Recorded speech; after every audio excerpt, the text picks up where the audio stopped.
শিল্পকে উৎসাহিত করার যে কথাটা বলি, এটা কিন্তু জাস্ট কেবল যাকে উৎসাহিত করা হবে তার জন্য না, তার ভালোর জন্য না। আমাদের বুঝতে হবে আমরা যখন কাউকে উৎসাহিত করি সেটা আমাদের ভালোর জন্য। উই ডোন্ট নো যে তার মধ্যে কী পটেনশিয়াল আছে, আজকে বাদে কালকে সে একটা খুব বড় কিছু হয়ে যাবে কিনা, নেক্সট হুমায়ুন আহমেদ হয়ে যাবে কিনা, তাই না? সো তার যে শিল্পটা, এটা দিয়ে কিন্তু আমরাও এনরিচ হতে পারি। কারণ আমরা আমাদের জীবনে প্রতিটা মুহূর্তে আসলে আমাদের শিল্পের আশ্রয় নিতে হয়।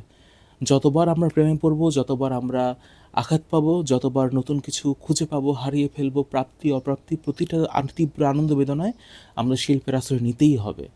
আমার নিজস্ব যদি সেই কণ্ঠস্বর না থাকে, তখন আমাকে হয়তো রুদ্র মোহাম্মদ শহীদুল্লাহর মধ্য দিয়েই সে আশ্রয় নিতে হবে। থাকুক তবু একটু স্মৃতি থাকুক, একলা থাকার খুব দুপুরে একটি ঘুঘু ডাকুক। অথবা জয়নুল আবেদিনের সেই দুর্ভিক্ষের ছবির দিকে তাকিয়ে আমি একটা তীব্র বেদনা অনুভব করব।